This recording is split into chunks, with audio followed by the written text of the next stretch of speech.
primeiro lugar, eu gostaria de agradecer a oportunidade de estarmos aqui hoje e falar um pouco sobre as questões aí que muitas vezes levantam preocupação na população, na imprensa, em relação a esses episódios de mortalidade de peixes que nós temos registrado em Jaraguá.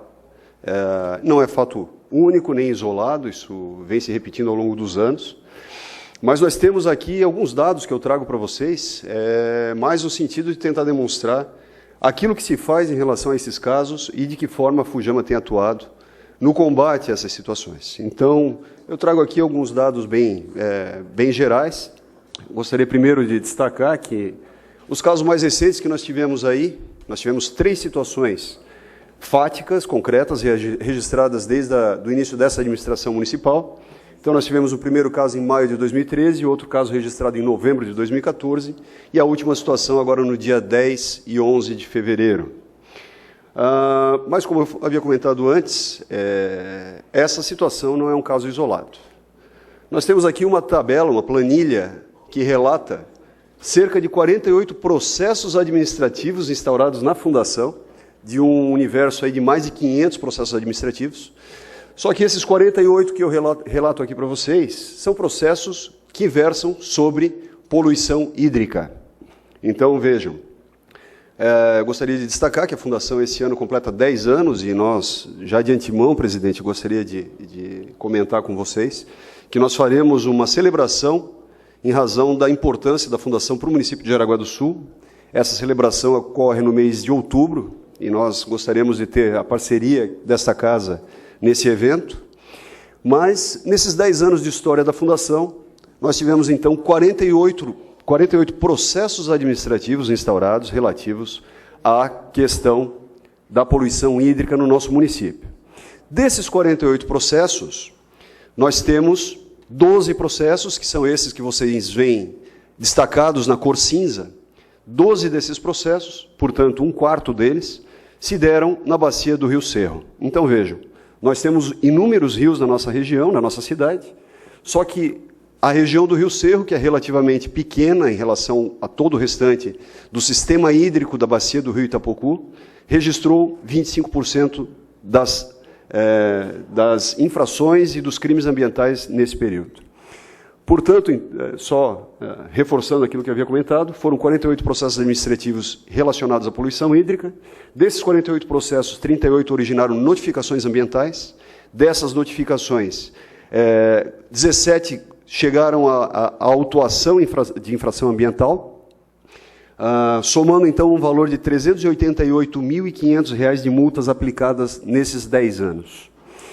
Desses 48 processos administrativos, 12, então, como eu havia comentado, foram no Rio Cerro, e apenas no Rio Cerro foram aplicadas R$ 125.500 em multas às empresas. Obviamente que um processo administrativo instaurado, ele não morre, ele não se extingue com a aplicação de multa. Há uma série de situações que devem ser assumidas pela empresa quando flagrada, que vão desde a interdição imediata da operação da atividade até a regularização para que aquele problema constatado possa ser corrigido e que se evite a continuidade da infração ambiental. Aqui só rapidamente, quando eu dei uma entrevista alguns meses atrás e coloquei que o grande problema associado à mortalidade dos peixes está ligada à falta de oxigênio, muita gente questionou, dizendo que não é falta de oxigênio. Na verdade, a causa primária é a falta de oxigênio.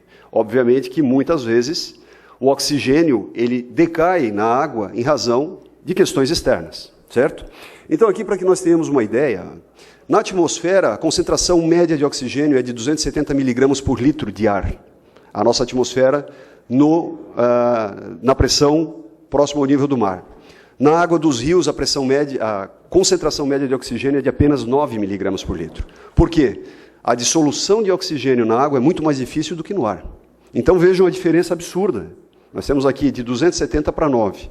Então, fica muito fácil você provocar qualquer desequilíbrio num curso d'água, porque o teor de oxigênio já é muito baixo naturalmente. E a natureza, os organismos que vivem na água, elas se adaptaram a essa concentração baixa. Mas pequenas oscilações são suficientes para provocar uma grande mortalidade, não apenas de peixes, como de todos os organismos, muitos que nós nem temos condições de ver a olho nu, morre tudo realmente, porque há uma redução drástica de oxigênio, que já é muito baixa. Então, vejamos.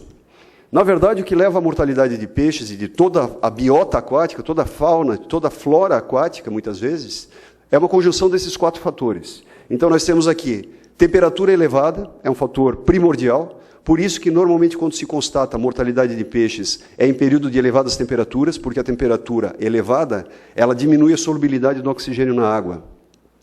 Vazão reduzida, quer dizer, os rios tendem a drenar pouca água, passa pouca água.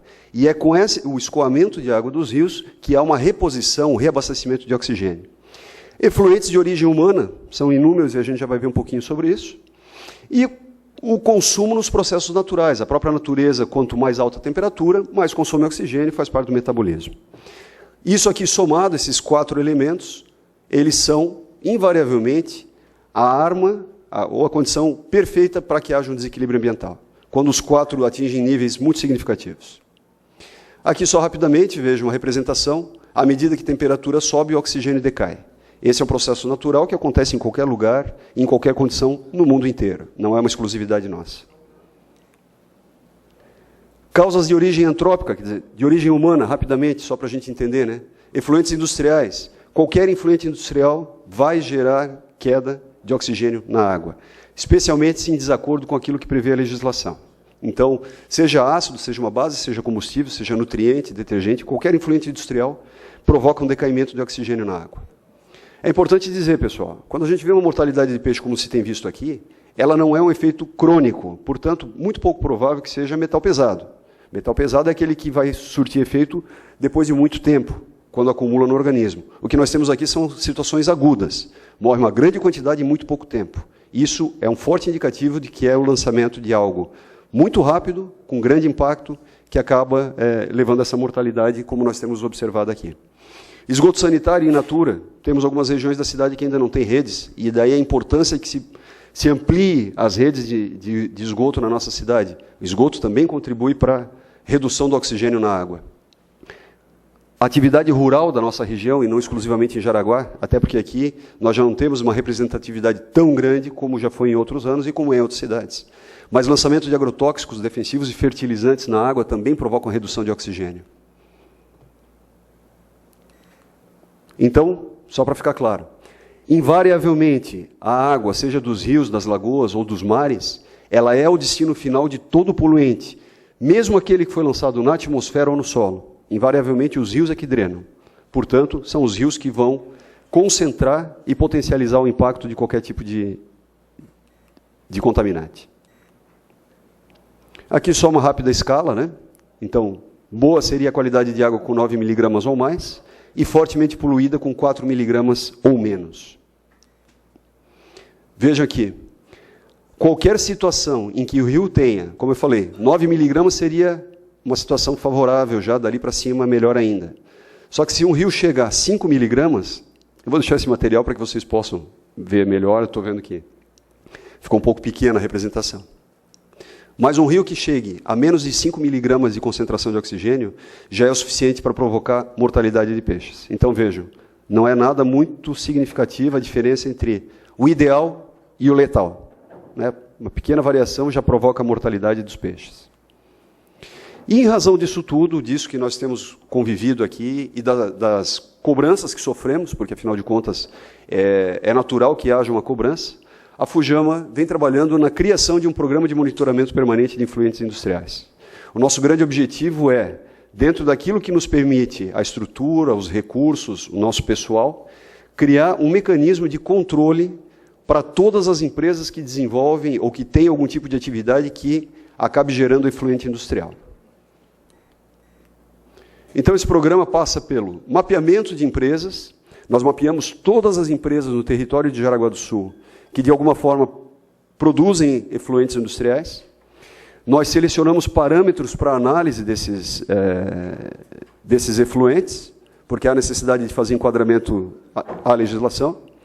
Estamos definindo equipamentos que vão ser adquiridos para que a gente possa fazer esse controle mais rigorosamente. O passo seguinte agora é a aquisição de equipamentos e de material de amostragem.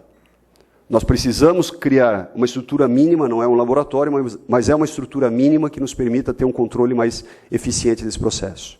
Treinamento do pessoal, já fizemos alguns treinamentos com empresas especializadas, mas isso é uma questão continuada que tem que estar sempre atualizando.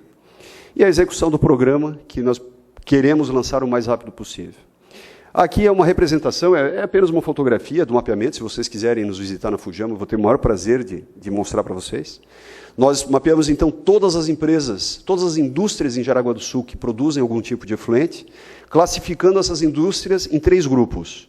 As de origem metal-mecânica, as têxteis e as de produtos alimentícios, que são aquelas que, de fato, produzem os efluentes mais impactantes para a natureza.